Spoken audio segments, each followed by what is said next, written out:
Remember that cricket is a funny game. 100 years before we protected our heads, players looked after their groin.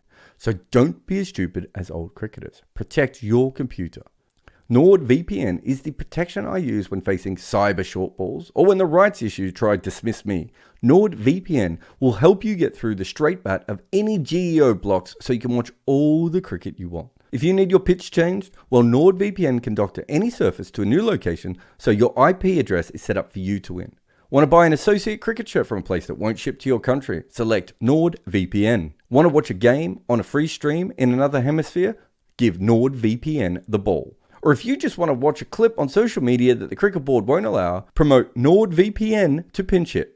So if you need a VPN, go Nord. Use nordvpn.com/Kimber to get a huge discount off your NordVPN plan plus 4 additional months for free. It's completely risk-free with Nord's 30-day money-back guarantee. The link is in the show notes. Protect your computer like a cricketer protects their nether region with NordVPN today.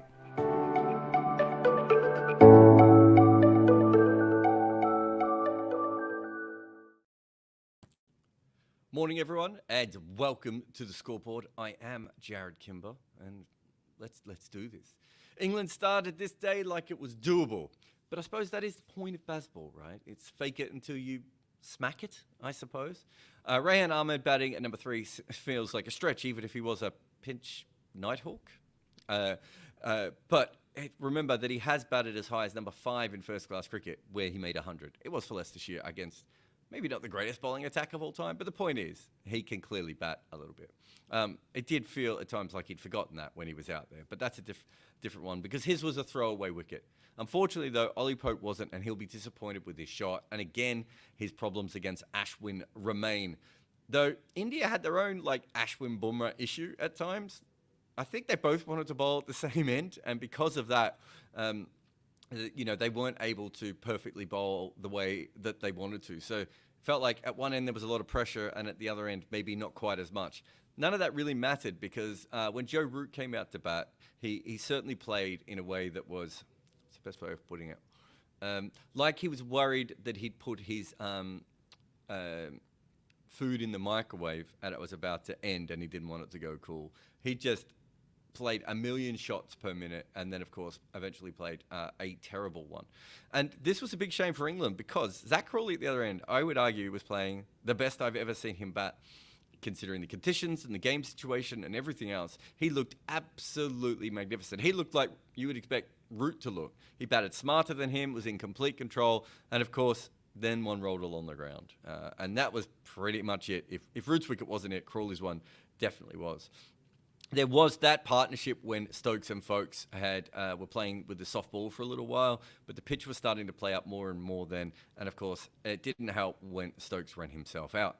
But England were just sloppy, really. I think this is going to sound bizarre, but considering what the pitch did and everything else, and the fact that England scored the second highest score by a touring team inside of India in the 4th innings and probably the 7th or 8th highest overall, you would have to say that England actually didn't play particularly good cricket all the way through. They probably should have got a lot closer than they did in the end.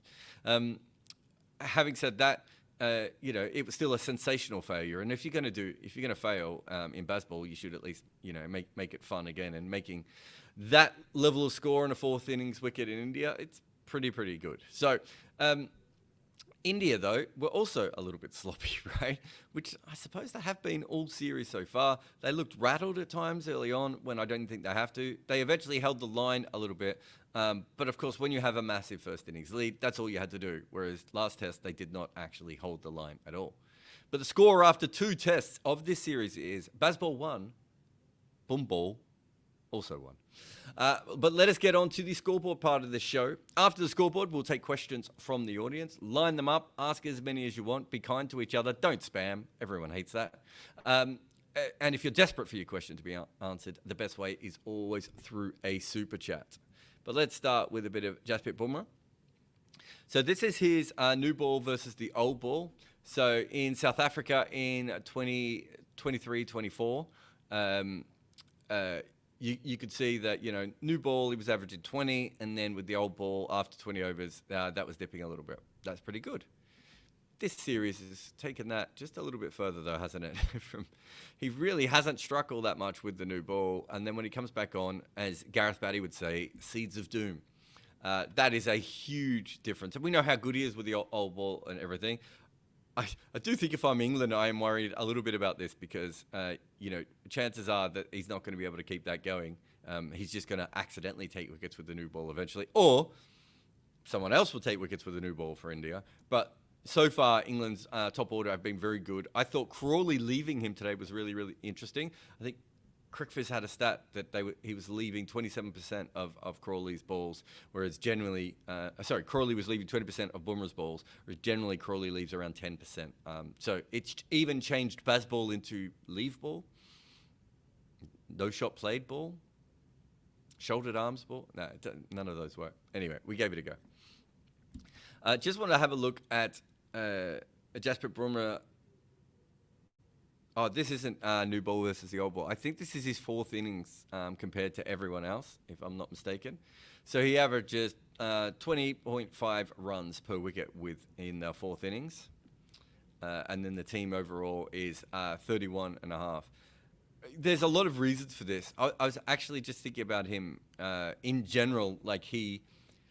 I know he's gone on to be a great new ball bowler and everything else, but I think at his heart, there's still a lot of... trying to think of... Waqar Younis is a very good example, even though they're very different bowlers, but I'm trying to think of someone else. But very much an attack the stumps kind of bowler and an LBW kind of bowler. Always keeping those dismissals, within a chance. And if you go back, my memory is that Glenn McGrath, Curtly Ambrose were also very good fourth innings bowlers. So those sorts of bowlers who are quite accurate, keep the stumps in play. I think Vernon Philander might have been another one. Usually do quite well, and we certainly know with Bumrah he can do that. So we just want to look at his dismissal types here. So you could see that in the first three innings over here, the first three innings over here, you can see that over 50% of his wickets are caught, right? But a quarter are LBW. In the fourth innings, he doesn't get as many LBWs, which I did think was interesting. It's not the way I would have seen it. But you could see that LBWs... try and not get rid of that while we're looking at it, everyone. But you can see that LBWs and the two courts all come down quite substantially. So he goes from, the majority of his wickets being caught, which is what most bowlers would ever have, to the majority of his wickets being bowled. Now, as I just said, this is something that you certainly see in the fourth innings. We know that pitches keep a little bit lower. Generally, I would have said that this is also probably part of playing in Asia, right? Although Bumrah hasn't maybe played as much at home or in Asia as a frontline bowler as other places, but his ability to get bowled in that fourth innings. And I think that because of the kinds of deliveries he bowls and the impact that he has on his team, and because of how good he is, his bowls tend to be sort of, I think they rattle the opposition just that little bit more. I'm trying to think of the best wording for it. It's not that they're worth more than a normal wicket, but maybe they're worth 1.05%, 1.05 compared to a normal delivery that's worth 1, just because of the psychological part of that. Once Bumrah gets a ball through to your stumps, you are definitely in trouble there. So anyway, I thought this was really, really interesting. And let's just have a look at his best match figures. So he took 9 for 86 at the MCG, and now he's taken 9 for 91 in Visakhapatnam. That's a phenomenal record. I took the 9 for in Nottingham as well. It tells you how good India's been under his watch, because we're talking about someone who currently has a record that is comparable with Malcolm Marshall, right? And yet, even within that, he's not managed to find a 10-wicket haul. And we know that, bowlers like Malcolm Marshall and Joel Garner and Shane Warne's another one. There's a lot of bowlers who didn't get as many 10-wicket hauls as they should have just because of the cast of bowlers around them. So you could see that with him here. But absolutely phenomenal. Also worth saying that he's now got an 8-wicket haul, or 8-wicket match total in Bangalore and 9 in Vizag. And I thought there was another one. No, that's the only two up the top. So a couple of these, even though he hasn't played, all that much cricket in India, like generally players play slightly more at home than they do away, because just because of the way it kind of usually ends up working out. And yet, you have a look at Bumrah here, and you can see that he hasn't played all that much at home, but he's been absolutely exceptional on a couple of occasions there. Anyway, he was really, really good. How good was he? R. Ashwin still doesn't have his 500th wicket.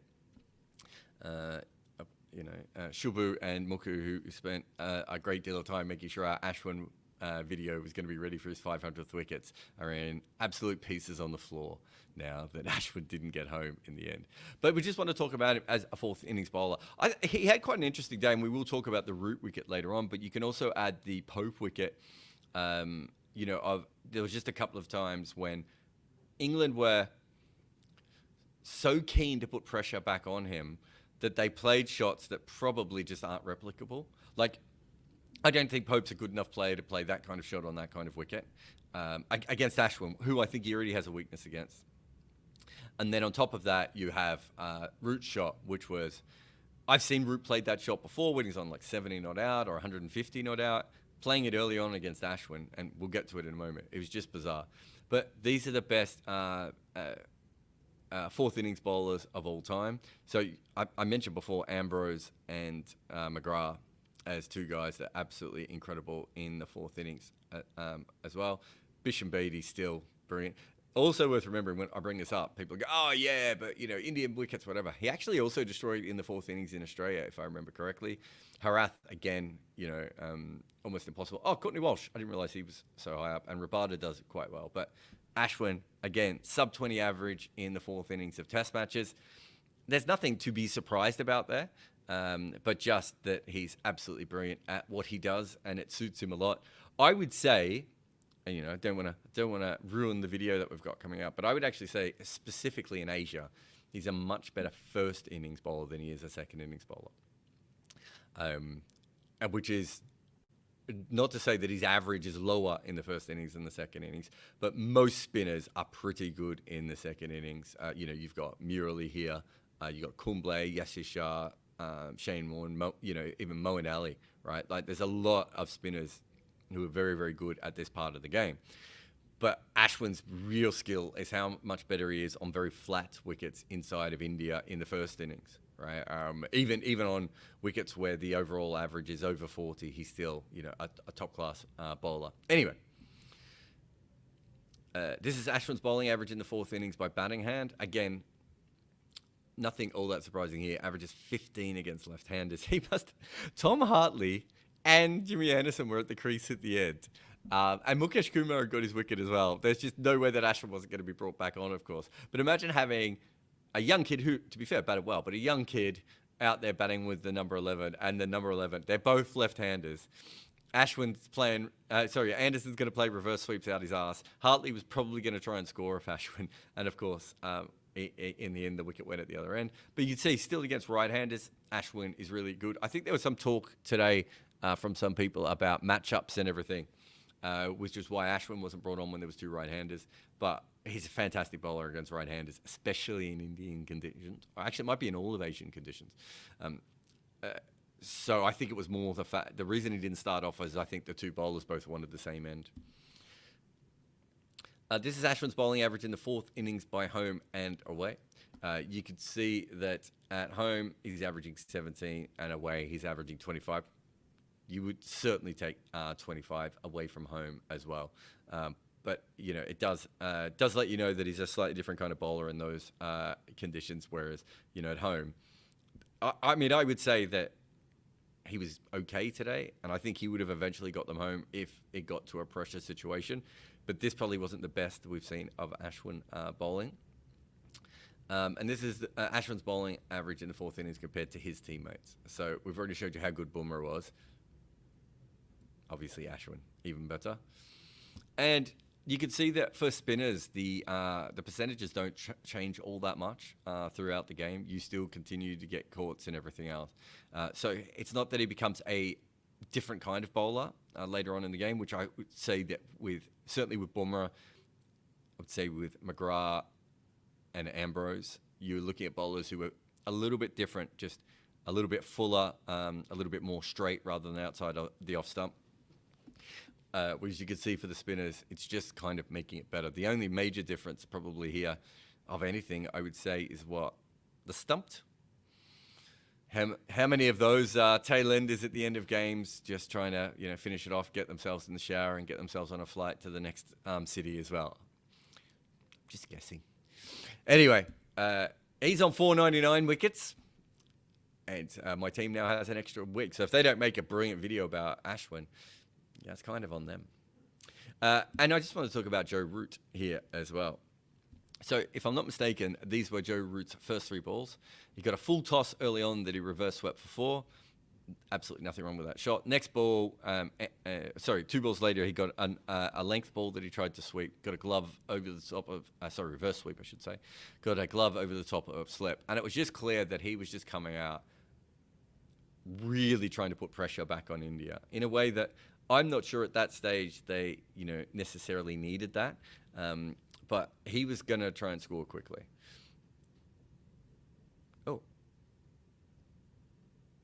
Oh, they put the same one in twice. Did I put the same one in twice into the thing? No. Okay. If you go to the script, Muku or Rakesh, you realize that there's another one. So you've put in 28.3 twice, and actually we need now 29.5. But yeah, I just want to talk about Root a little bit. It's, as a Bazball player, he's certainly played some Bazball shots. We know the reverse scoops off the quick bowlers, especially when they're bowling outside off stump to him.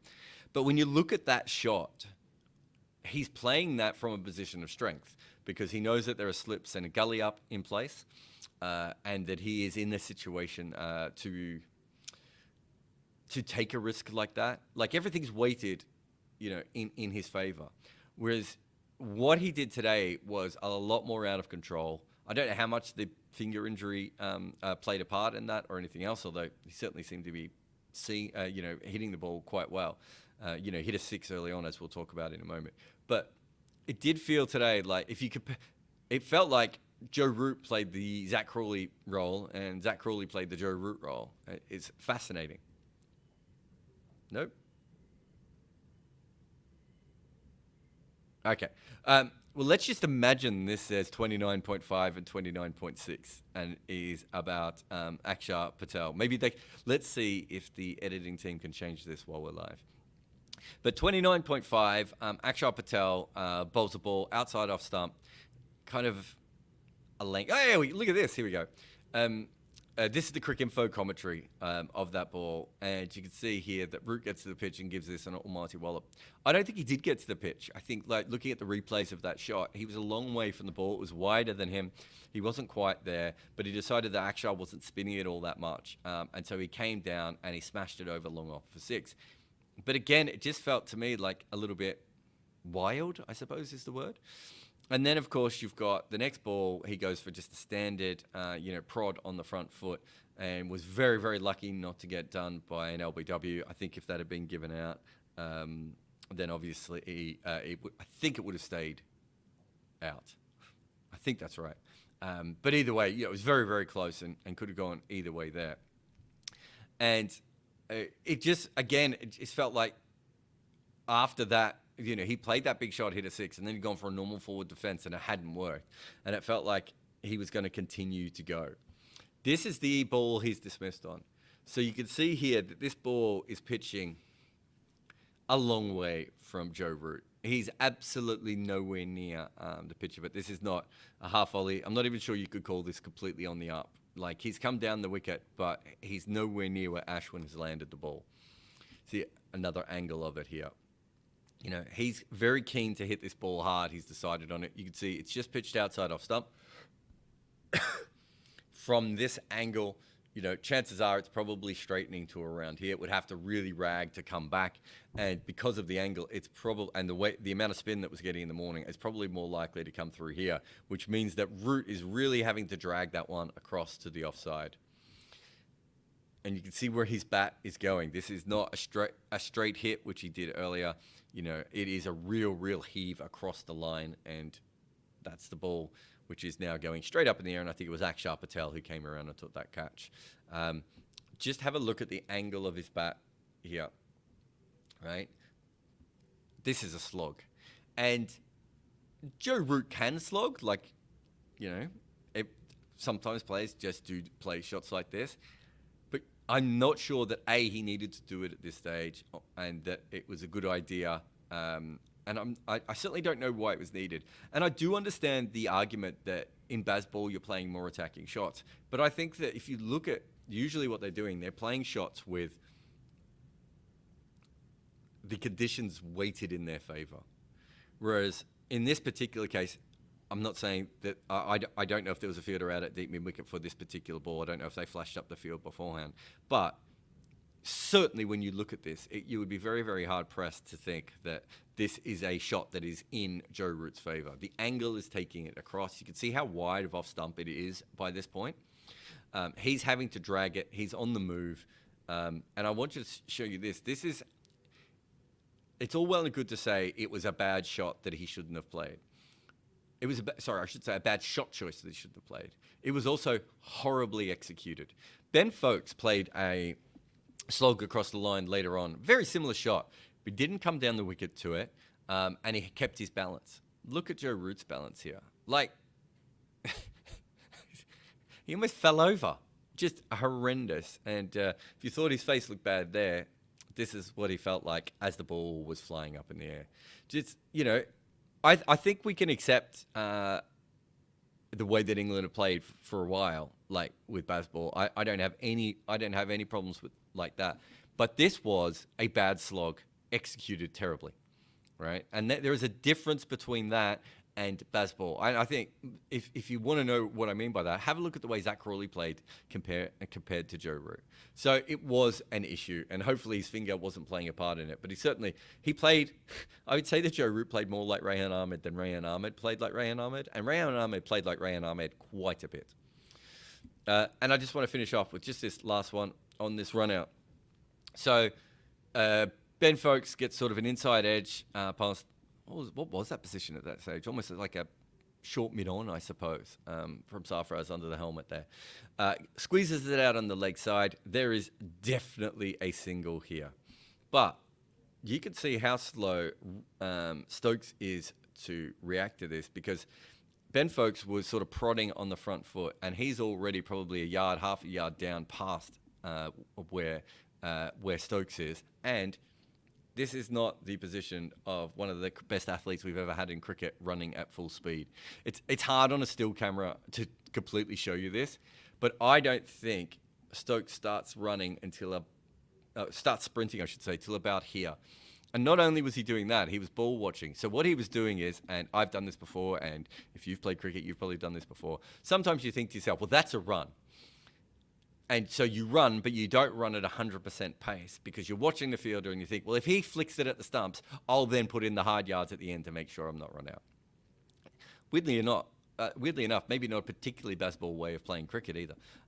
And Stokes was just wrong. Brilliant fielding by Shreyas Iyer. It's worth saying that despite the fact him, not making a big score in this series so far, his fielding had a huge impact in this game. The catch of Zach Crawley and then the run out of Ben Stokes. They were already behind by this stage, but they did have the soft ball and, certainly working back into it.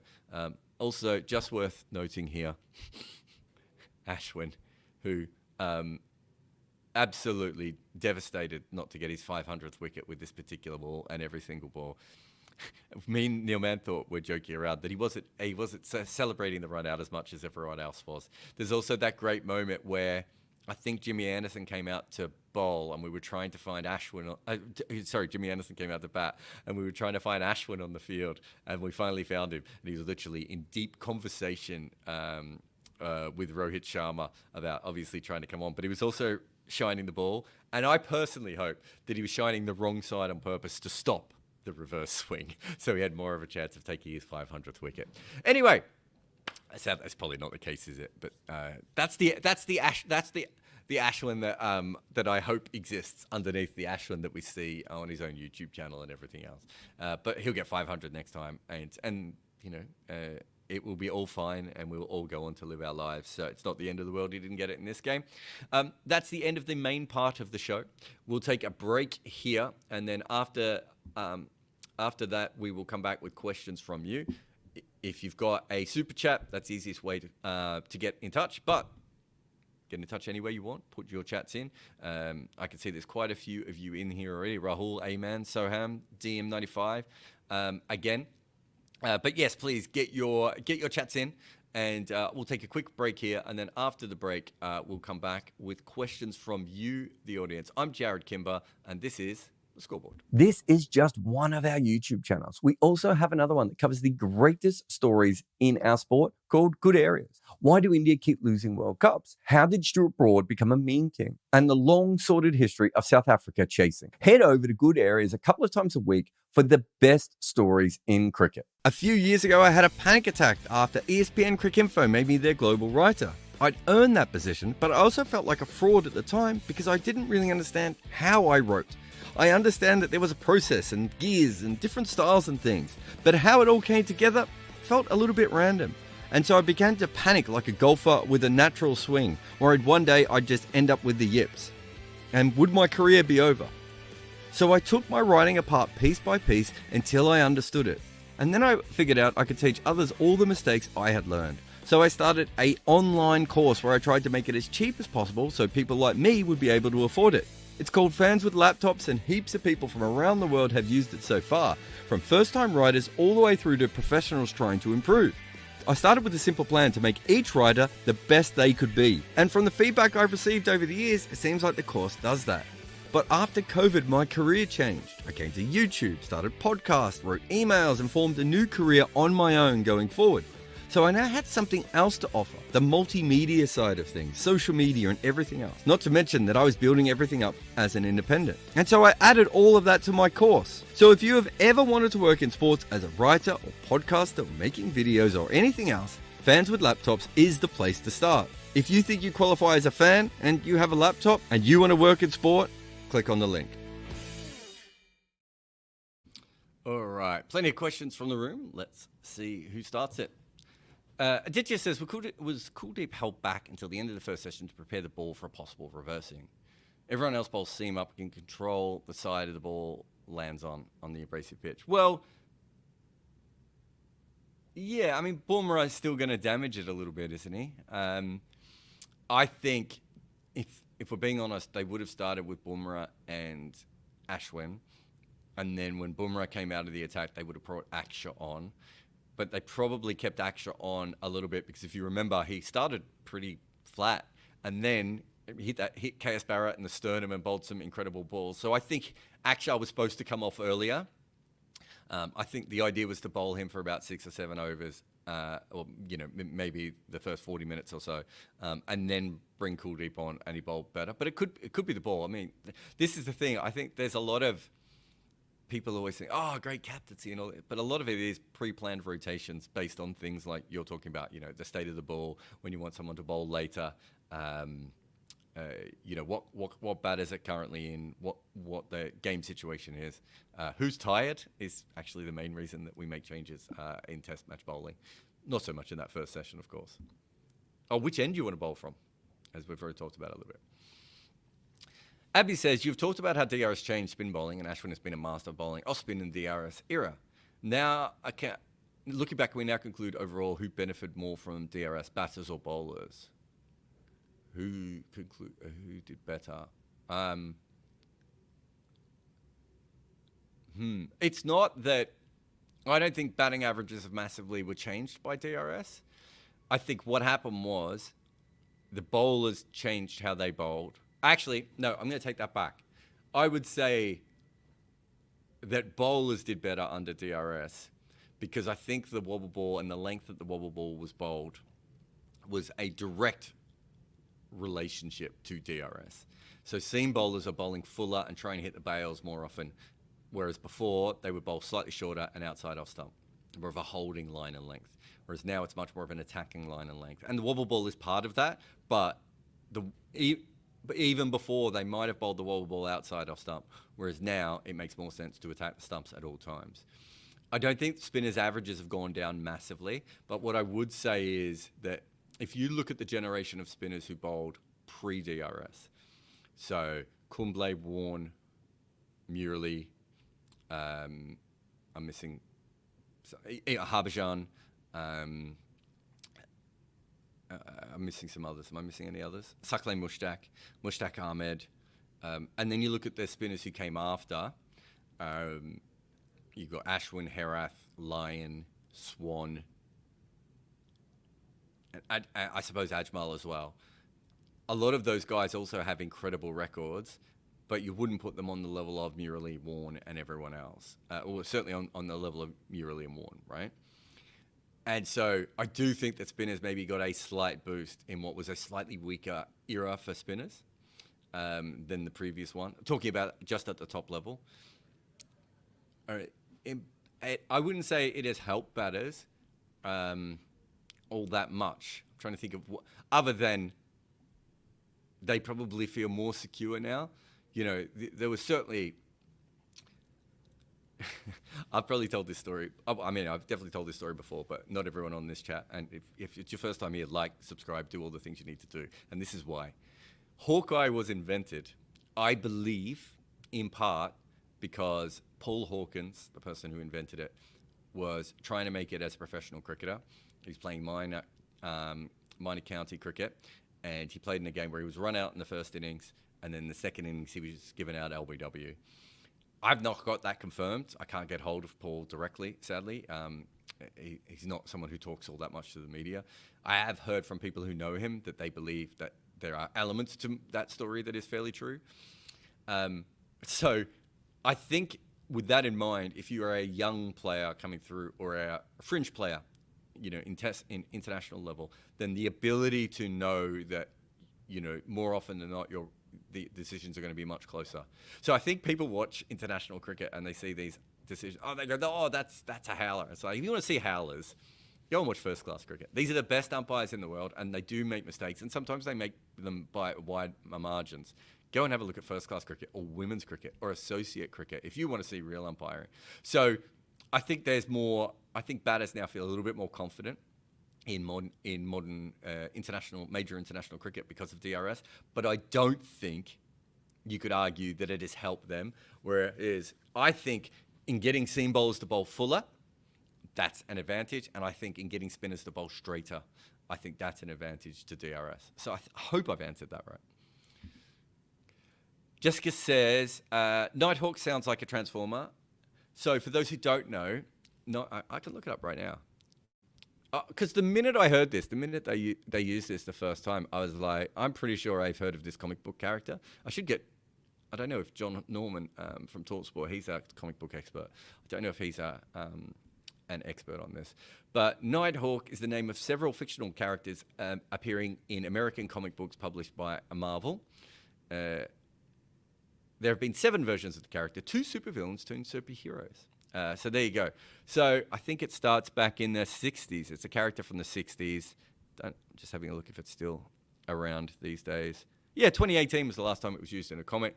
Every chance you're going to see it pop up in the back of the Marvel Cinematic Universe, or whatever the second Marvel Cinematic Universe is called. Is it a different one for the next lot of movies? I don't know. Yeah, but yeah, that's what it is. But yeah, fair chance that they didn't know that when they came up with it. Subas says, please increase your audio volume of your microphone. Your voice is too feeble. Firstly, no one has ever accused my voice of being too feeble. I've been told I'm too loud my entire life. Secondly, we always get one person who complains about the sound on every video, and it's very rare that we get more than one. It's usually more to do with your end than it is ours.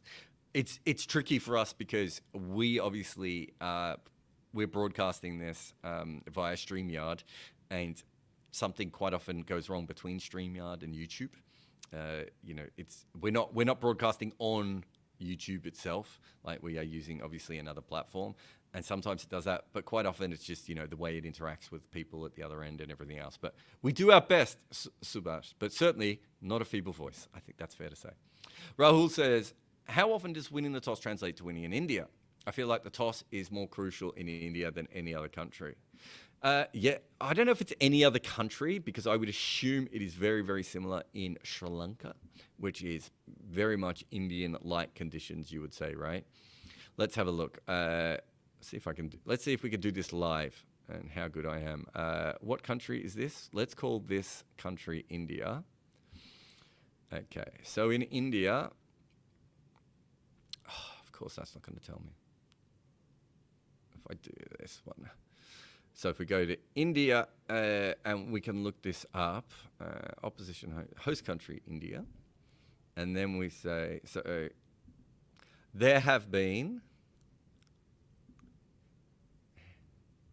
how many test matches do we think they've been played in India overall? Okay, so there have been 288 test matches played in India. And if you win the toss, you win.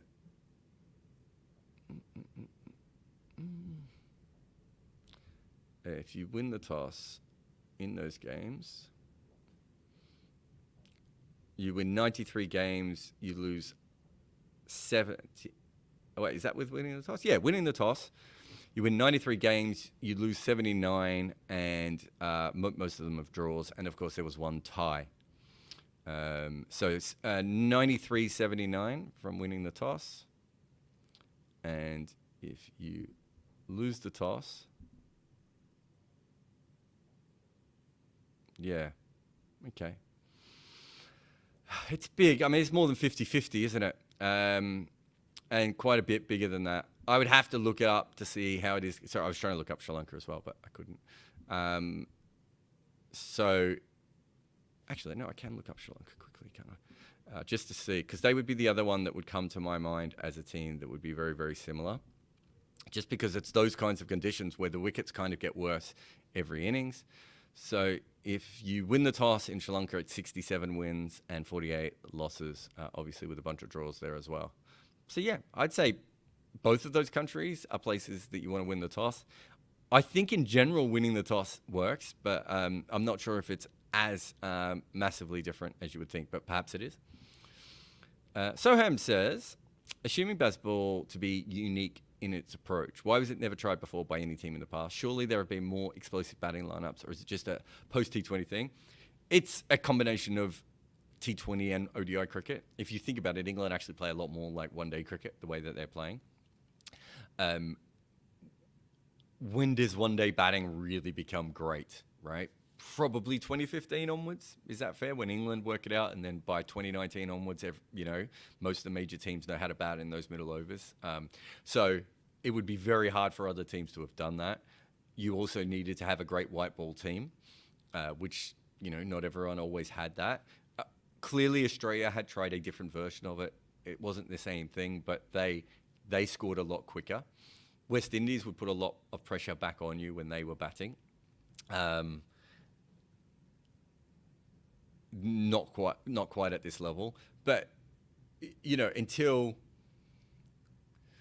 1975, batting quickly doesn't necessarily help you all that much in Test cricket. Anyway, by 1995, the first 20 years of one-day cricket is quite slow. So, and if you look at it, teams weren't particularly good at batting in one-day cricket up until probably mid to late 90s. Even then, go back and have a look. Pardon me. Look at the middle overs. It really isn't. It really isn't probably till that 2015 period where we see teams scoring quickly. So England is the first team to score at a run of ball between overs 10 and 40 for a 1 year period, let alone a 4 year period in one day cricket. So it does. All those things had to have happened for this. But we'd had counter-attacking players before. Obviously Victor Trumper is a great example of a player like that. You had your all-rounders, guys like Jimmy Sinclair, Leary Constantine, that would go about it. Keith Miller's probably another one. You then have Viv Richards, who certainly plays that sort of way. Gordon Greenidge when he wants to. Probably who else could you throw up there? Gilchrist, Sewag, Matt Hayden, I suppose, at times. Then David Warner. So individual players have done it, but players now are becoming more white ball savvy, and the white ball skills are going up. I think it's a confluence of all those different things.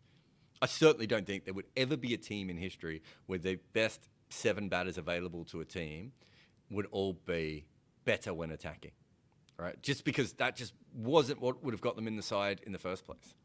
And in first-class cricket, this is a much harder method to do because the wickets are usually, you look at somewhere like England, they were usually 3-day games. The wickets are nowhere near as good as test matches. So it's actually quite hard to play this way, to prepare. And in those days, you had to be good in first-class cricket to get into test cricket, right? That's where most of your preparation was done. Very different to now. SD Roy says, what about how poor Indian batters were against mediocre England spin? That's the worst part of this series so far. Yeah, I mean, India have underperformed, I would say, in all 4 innings so far. And, you know, they made over 400 once and almost 400 another time. But one of those was Jaiswal on his own. The other one, they should have made 550. They were really poor in the 3rd innings here. You know, one batter kind of saved them again. If you look at it, Jaiswal, Bumrah, and Shubman Gill have won that game for them. This is not a complete performance, even if a few other people chipped in at certain times. And as you said, you know, I think the England spinners had the better figures than the Indian spinners did in this test. Kind of unacceptable, isn't it?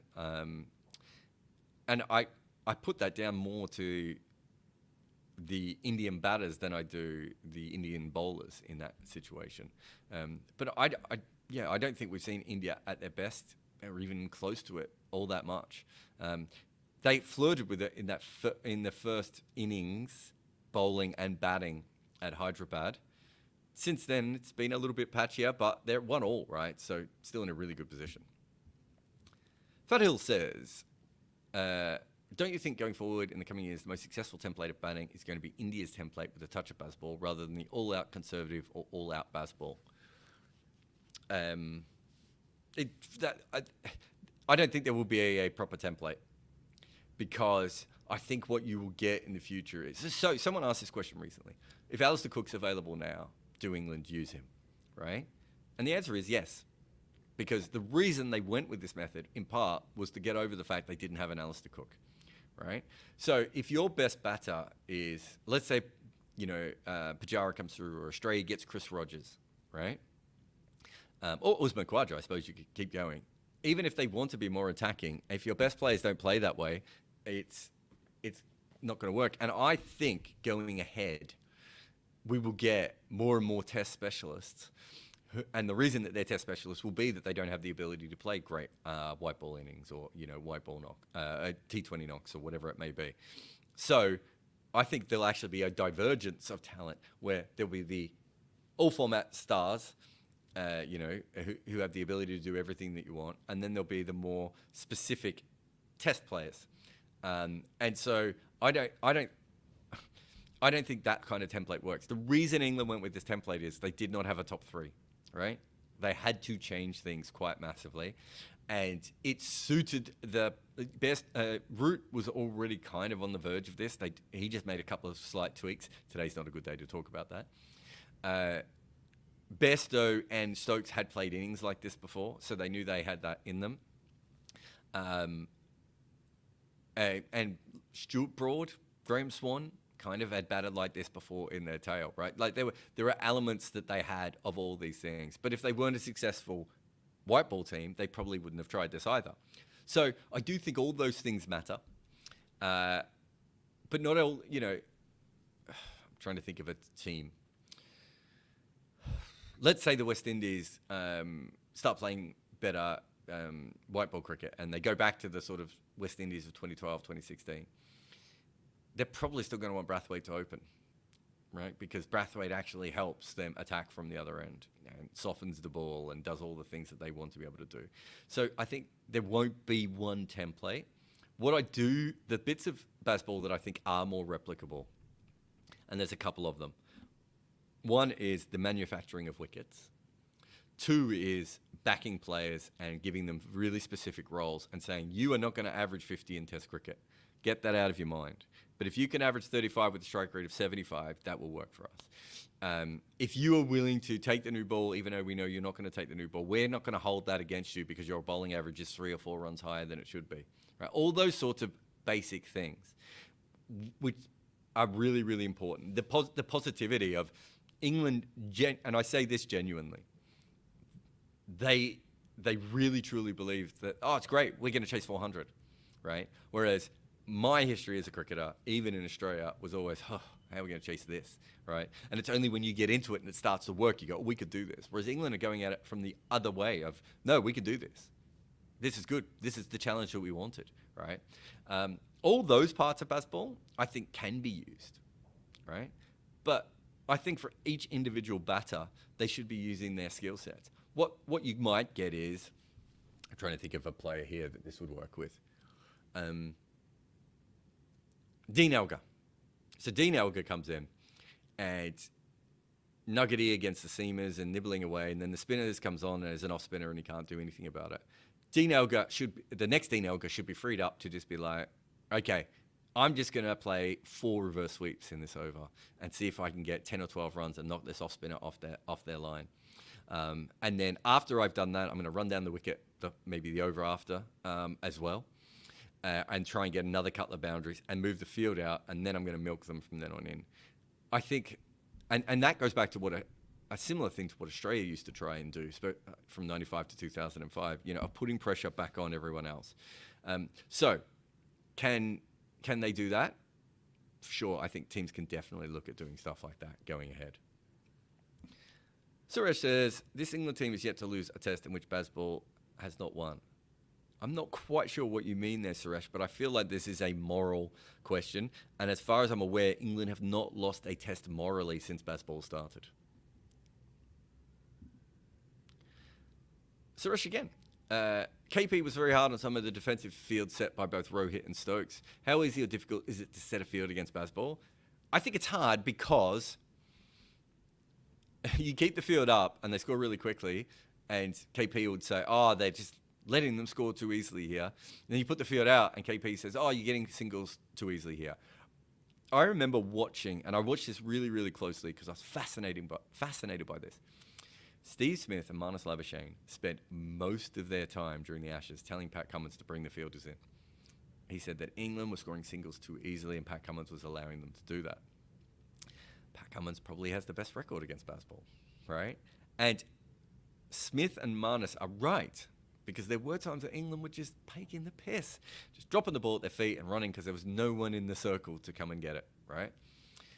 But the other side of that is that Australia actually were quite successful in that series as well, and it threw England off at times to have all the fielders on the boundary because they did, they couldn't always absolutely blitz the way that they wanted to. I don't think we still know the ideal fields for baseball, for instance. I've been a little bit shocked. I think it was when I might have been when Root came out, they didn't automatically have someone out for the reverse sweep. I kind of think that having someone out at deep point when the seamers come on and having someone out for the reverse sweep are automatic field positions for England now. But there were times today where I thought, and this is the same goes for both captains in this game, there were times when I did think, just bring the field up and make them hit the boundary rather than automatically assume they're going to do it. Let them hit one boundary over the top, right? There's a lot of talk about modern cricket specifically when you talk to the teams, and they'll say, this is more for long on and long off, right? But especially for spinners. We put long on and long off back because we think that if we bowl really good balls with our spinners, that even then batters coming down to knock the ball to long on and long off from good balls, there's still an element of risk there, and they're not taking that risk to hit and they're taking a risk just to hit a single. And then if they want to go big, they have to make sure that they get it over the top of long on or long off's head. So modern cricket, the thinking has changed, and KP played in a slightly different era, of course. But I also understand why he's coming at that. Gokul said, is there any reason for England scoring higher runs in the second innings? Have they done that all the way through baseball? I want to say they have. The only thing I would say here is Gokul is small sample size, perhaps. But a lot of what they did, it was setting themselves up to bat second on purpose and put themselves in a position to chase when they knew what they wanted, because they felt in one-day cricket that was when they were at their best. So if they're copying that method, it would make sense in Test cricket for their second innings to be better as well. I would love, the one thing that Brendan McCullum hasn't been asked about, I think, is, I'd have to go back and have a look at it, but I had a name for the third innings. Essentially, the third innings, oh, no, it's not my name, is it? It was someone else's. Dan Norcross and a bunch of the county guys talk about it. Oh my God, it's annoying. I can't come up with it. But there's a term in county cricket for third innings where you don't know if you should be attacking, you don't know if you should be accumulating. You lose a couple of wickets, you're not sure how to play. And England have been absolutely brilliant at capitalising on other sides, and then getting to the point where even if that team scores an extra 50 than you'd like to chase, or even an extra 100, England's like, yeah, but that's fine because we know what we're chasing and we like to chase. So I do think there is an element of that there as well.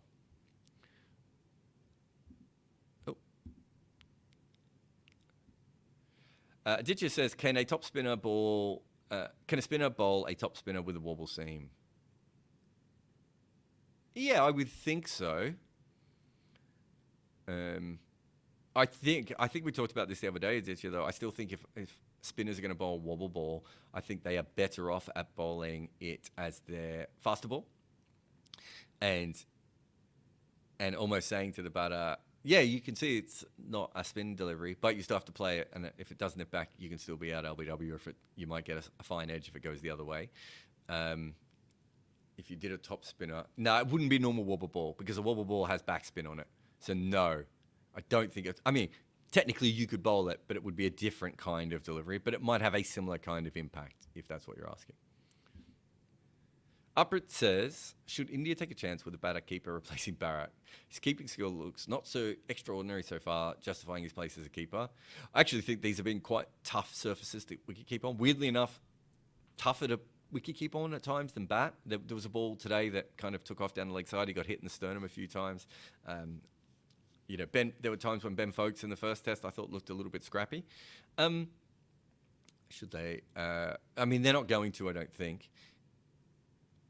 But yeah, I mean, I would have the conversation. I think that's probably where I'm at. I don't know if I would commit to bringing in a debutant to keep, and they're not going to have KL Rahul keep in this series. They've already said, haven't they?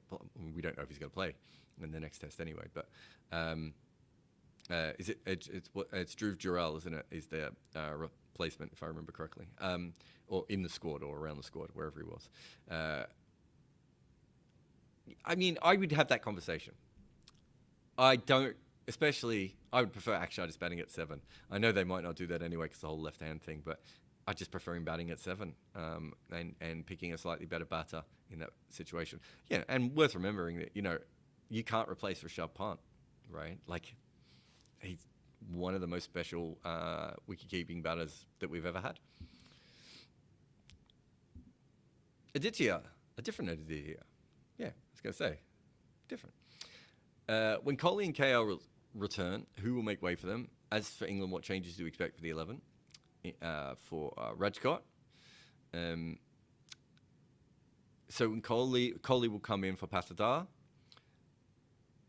The KL one I find fascinating because if they are both available, you can't drop Shubman Gill now, can you? I mean, maybe you can.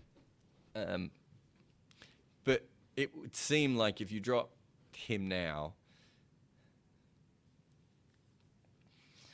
this is the problem by saying that KL's not going to wicket keep, I suppose. You put yourself into that. Do you give KL one extra game off, see what Shreyas and Shubman Gill do, rather than bringing both of them back in? But if you're going to do that, I do think you have to bring in the stronger batter as a wicket keeper. So I suppose that is an option. But yeah, it's not easy. For England, I tried to get Darren Goff to say that Johnny Bairstow should be dropped for his 100th test for Dan Lawrence. Sadly enough, didn't go for that one. So they're not going to make any changes with their batting. I can't imagine, even if Harry Brook is available, he's going to come in for anyone in that side at the moment. I think that's right, isn't it? Yeah. Yeah, I can't imagine they're going to make that change unless Root's finger's terrible, but I don't think it is because he batted today. So their biggest change is what they want to do. Do they want to go with the 3 young spinners again and Jimmy Anderson on his own? Or do they want Anderson and Wood together, probably, or Anderson and Atkinson, whichever partnership they're looking for there, and go with that? Those are fair conversations to be had. I kind of feel like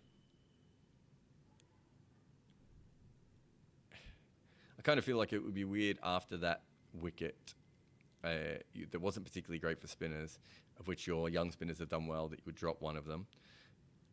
I suppose if Root is bowling normally again, Bashir is the one to go, and then you just bring in the extra seamer and you bring in a fast bowler for something different. Thank you very much for the super chat, Aditya. 1,000 rupees.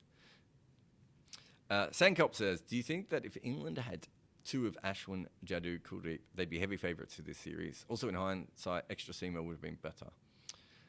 Do I think if the opposition had 2 of the best 4 spinners in the world, they'd be a chance of winning this series? Yeah. I mean, they're not that far away with literally kids they found on the street, right? So, yes. But, I mean, England's batting is... Don't get too sucked in by what you've seen so far. In fact, there was a really good Crawley question that somehow I missed that I wanted to chat. We'll take a quick ad and we might come back to that in a moment. But don't get too sucked in by what you've seen so far, because India hasn't played well yet. If India were to play well in one of these games, the difference between these 2 teams is much more stark. Injuries have also caused havoc with India. I know they have with England as well. But, Rishabh Pant, Kohli, KL Rahul, Jadeja, compared to Brook and Leach. I think I've got that right. Brook and Leach are really good and would be really helpful here and all sorts of things, but it's not Jadeja, who's probably the most valuable player in the world, certainly in these conditions. It's not Virat Kohli, is it? Do you know what I mean? So, full strength teams, everyone available. I still think India is. Shami, we forgot Shami. Full strength teams, I still think India is a far better team. But yeah, if you took 2 world-class players out of India's team and gave them to England, I think England would be pretty good. I don't think they're about to create an Ashwin, though, if we're being completely honest. Thank you very much for the super chat. All right, we'll have another... take it off the screen.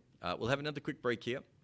If you want to ask any last questions, please do. If you're absolutely desperate for a question to be answered, the best way to do that, of course, is always a super chat, but anything is welcome. More comments, the better. And thank you, everyone who has been watching all this series. If you don't know, we're here at the end of every test match day doing all this sort of stuff. I'm Jared Kimber, and this is The Scoreboard. NordVPN know nothing about knuckleballs, but they can help you with online safety. If you need a VPN, use nordvpn.com/Kimber to get a huge discount and 4 months for free. They also have a 30-day money-back guarantee, which is risk-free. The link is in the show notes. So stop thinking about knuckleballs for 2 minutes and go to nordvpn.com/Kimber and get your deal. Support us on Patreon. Join for exclusive perks like AMAs, live calls with me, and a vibrant Discord community. Enjoy ad-free content, early podcast episodes, and access to my emailer, plus behind-the-scenes stuff. We've built our channel on Patreon support, so a huge thanks to everyone who has helped. In cricket, I don't believe in momentum, but when it comes to my social media videos, I like Memento. Its AI listens to me so that I don't have to, and then it can chuck in GIFs and subtitles and make it all fit all the different kinds of social media sizes. Memento does it all. It slices, it dices, and it resizes all of your hottest takes, your coldest facts, and your weirdest vibes. Grab it today and make your content start smashing the ball all around social media. Rex says, can Indian spinners be successfully attacked on a pitch that is quick with only slight assistance to spin bowlers? I mean, without time for batters to play whatever shots they want.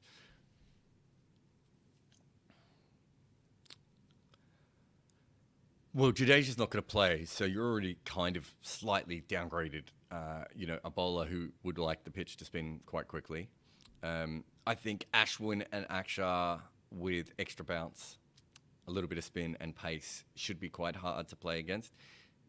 But on a wicket like that, you're still going to play reverse sweeps, and you might still be able to upset them. And I think the randomness of England's batting and the different ways that they have attacked and put pressure on at times is still going to cause issues.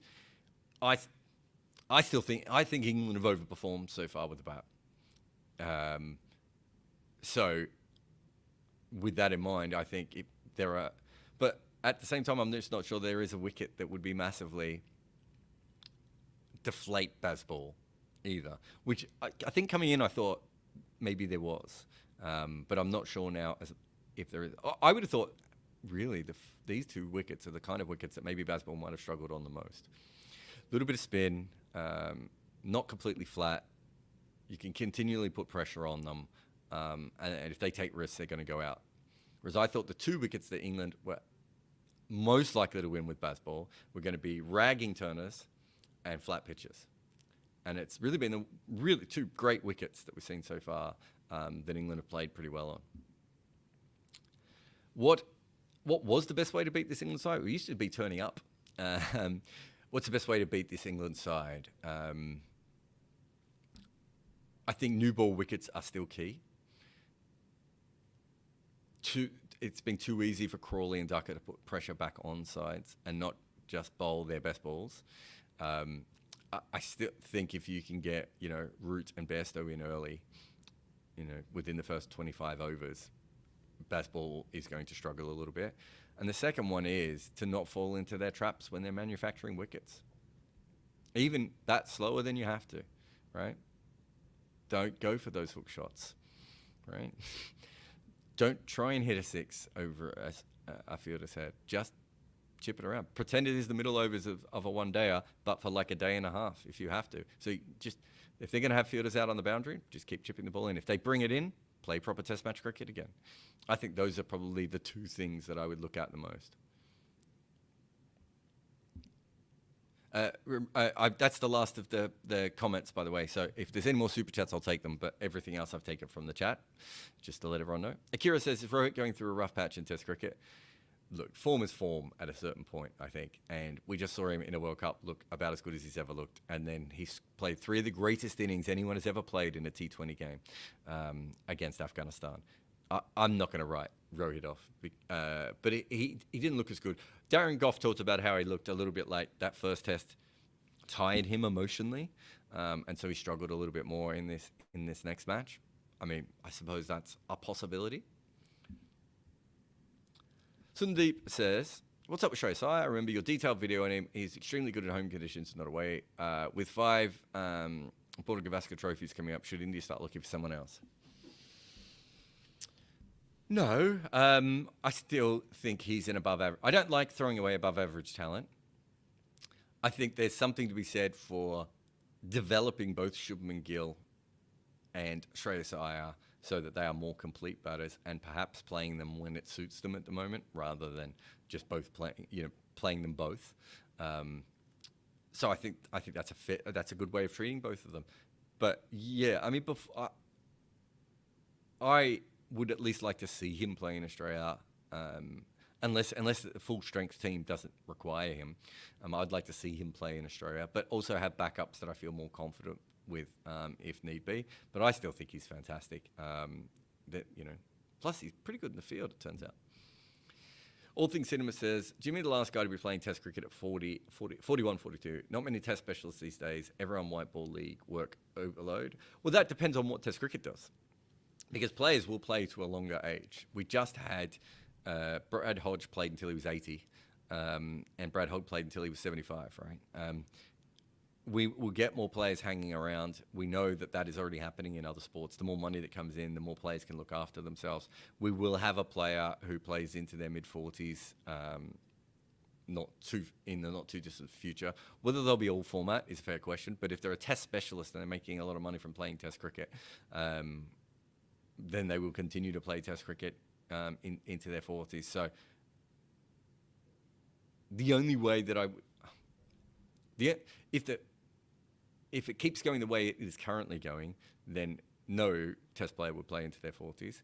But if it doesn't, and it starts to separate more, and people start to become more specialists in different formats, and Test cricket becomes a sport on its own, then definitely 40, 41 won't be. He won't be the last player playing into his 40s.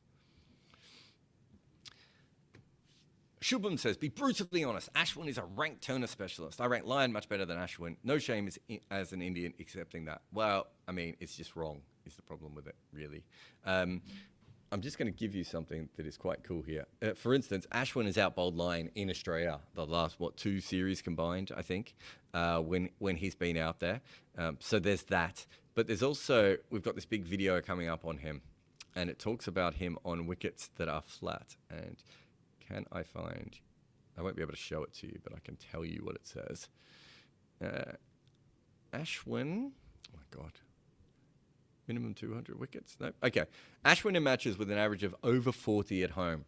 So when the rest of the bowlers are averaging more than 40 at home in those games, they average 51.7 runs per wicket.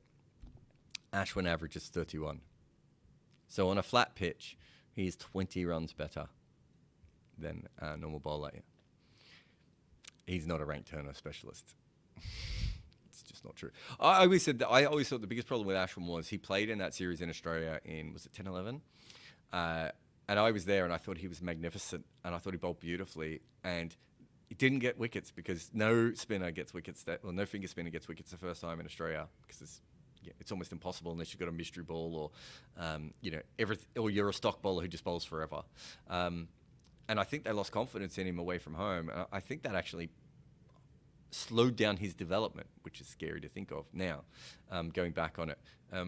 But the fact that he started not conquering Australia, got a little bit better, and then got better than Lyon in Australia, I think tells you everything that you need to know. There is no one in world cricket who would pick Lyon over Ashwin. Not a single cricket team in the world would do that. So if you want me to be brutally honest, that you're wrong. Keshuv says, you think Hartley will now be first choice spinner when England plays at home because he bats taller than Leach and has more control experience than Rehan or Bashir? No, because I don't think he's accurate enough. So it's much easier to be slightly less accurate in Asia when the ball is helping you than it is outside of Asia. That's why you get Paul Harrison, Nathan Lyon and Daniel Vittori and Ashley Giles and these kinds of bowlers outside of Asia. Whereas inside of Asia, you don't get those kinds of holding bowlers as much, right? Because they're more attacking weapons and they've got better balls. Whereas, if you're Ashley Giles, your main skill is not bowling a ball that can be driven or pulled, right? Which is a weird skill to have as a spinner. Looking at Tom Hartley, he does not have any of those skills at the moment. I mean, in the next couple of years, he's a better fielder, a better batter, and he can bowl if he develops. But he's bowling a lot of short balls, a lot of balls down the leg side. The ball's not coming out exactly where he wants. That's really, really tough in conditions where the ball is not assisting you off the surface. And to be fair, the last couple of years, I think people, because he's been injured for a little while, people have forgotten how well Jack Leach was actually bowling in the last couple of years outside of Asia. And I say this as someone who thought he would only be an Asian specialist when he first came in. DM95 says, is Crawley good now? So Crawley was still averaging 12 when coming down the wicket to spinners in this innings. And he came down at one stage and it looked like a giraffe with roller skates on. It's fun. I thought that was the best innings he played, and I still am not. That has not convinced me that he's good. But 2 outstanding innings. I think he's only passed 50 in the one game once before. So maybe a step forward. But good is impactful, definitely. Important, yeah. Good is still maybe a step away. But if he keeps playing innings like that, then yes. Sai says, what does Gill's 70-30 comment say about India? So before the day's play, he said that England were a 30% chance of winning and India were a 70% chance of winning. I think it probably says more about the pitch and England, because I do think that there is an element to everyone is got baseball on the brain, right? And so you think, well, maybe they can do it. So I was on TalkSport this morning, and I was very clear. And I said there will be a point in this chase when we will definitely think England will do this easily, and there probably was that point, right? But it still kind of followed a more traditional path after that. India have just had England come back from a massive amount. They've had them, that test in Birmingham, Edgbaston as well. So, there is an element of that. They're also a younger side. I think that the bookmakers had England. The bookmakers had England at about these odds, and India at about these odds, I think. But the betting markets were slightly different. The trading markets were very different. They had India as much, maybe 10 or 15% chance of winning, and England is 85% chance of winning-ish, is my memory anyway. And I thought that was a much more accurate portrayal, but I'm also not the person who lost a test with one of the biggest leads of all time in the previous test, so I can understand why India felt a little bit different. And so up with the last super chat says, how to lessen the impact of the toss in test cricket, especially. Good to see your nose a bit less red today. Was it red yesterday? I don't think it's me, mate. I think it's these weird lights, although it could just be that I've been here overnight. I think my nose is the same color always. What's the first part? Lessen the impact of the toss. Letting the opposition choose if they want to bat or bowl first has always been one. I think that's the one that I kind of think by this point in cricket we should just be at for maybe all cricket. The away team just chooses what they want to do. Doesn't mean that pitchers won't still be biased or anything else, but it means that the home team is not a 50% chance of getting to use the pitch exactly as the way they want it to. Trying to think. I mean, that's the one that kind of makes the most sense to me. I'm sure there's something else, but I can't think of anything else off the top of my head. There is an element of it is supposed to be hard to win tests away from home. Would cricket be better if it was 50-50 away from home? I don't think it would be, right? The conditions are supposed to be tough. And the toss probably plays a part in that. And maybe my idea makes that slightly more level. Maybe from a spectator point of view, and we're talking casual spectators here, you would prefer it to be more close to 50-50. But maybe from a cricket perspective, you want it to be really tough when you tour. I don't know. I don't know the perfect answer to that, but that's kind of the way that I'm thinking about it. Anyway, I'm done. Cricket in India just put a message in. Thank you for the super chat. Let me find the actual super chat. Cricket in India. I think this is what they want to ask. How sustainable would this baseball approach be for England after this bunch of players or after McCullum and Stokes? We're already seeing other teams try it. We're already seeing other teams understand it more. So I don't think it's just the bunch of players going that is an issue. But if you look at the team, Bairstow, Stokes, Root, they are the three of the top five in the ODI team that this is kind of based on. That next generation of players, that sort of who would you say it is? Phil Salt, Harry Brooks. Am I missing someone else? Those are the kind of the main ones coming through, aren't they? Those kinds of players coming through are not the same kind of players, right? So it is very different, I think, in that next generation.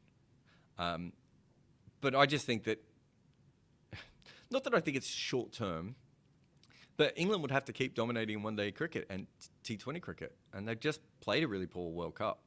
So I do think that teams are just working it out a little bit more. And what baseball might be eventually is it will free certain players and different theories and everything else, rather than being the thing that England can do that no one else can do. And I think when it first started, for that first year and a half, I definitely thought, well, no one else can do this because no one else has that batting. But in the last couple of years, teams have, like, you look at Pakistan, and Pakistan haven't been playing particularly good Test cricket, but they've got excellent run accumulators, right?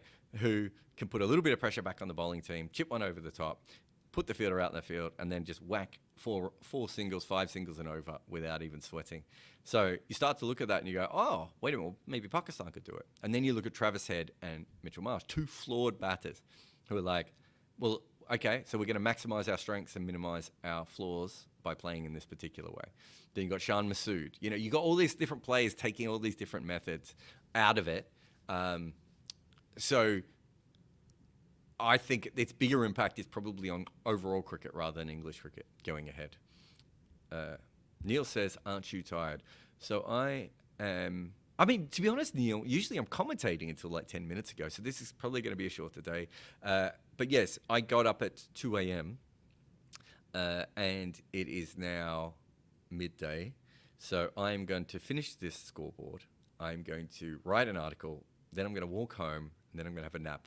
Then I'm going to, probably do some podcasts tonight, I think. Maybe not too late tonight, because that might kill me. But thank you very much to Neil and all the Neils, really. But to all the Super Chats, Cricket in India and Sankalp and Sai, who else was there? Aditya with the big boy. And we had Girish the other day as well, and Arpit, and another Aditya. But everyone else, Rupesh was in the chat, wasn't he? I think I said Aman before. Vignesh is in there as well. We had Jessica, Snad, Saurabh. But huge thanks. There's no point me doing these lives if you people don't turn up. You keep turning up. Thank you very much. If this is your first live, we are here every day after the test match. We break down the game first, and then afterwards we answer your questions. I'm Jared Kimber. This is Scoreboard, and I will see you for the next test. But of course, probably later today, there will be another podcast, and then there'll be more podcasts as well. Jared Kimber, Scoreboard. See you later. Sometimes you just need to take the slips out and bowl defensively. And you need to be just as careful with your computer's defenses as well. And for that, why not use nordvpn.com/Kimber to get a huge discount off your NordVPN plan and 4 additional months for free. It's also completely risk-free with Nord's 30-day money-back guarantee. Sounds like rhyming slang, but it's not. The link is in the show notes. So put in some dot balls and turn them into maidens via nordvpn.com/Kimber. Picture this, you made a video and now you want the world to see it in their favorite social media platform. You could bowl into the wind by slaving away making edits, or you could let Memento effortlessly cut those epic moments down, making them perfect for your social media followers. It's like having a runner. You play the shot and they do all the hard work. Sync up your podcast and YouTube and they will be the substitute fielder who does all of the work. With Memento, you can craft a long innings down to the best highlights. Make your content, but let Memento cut it.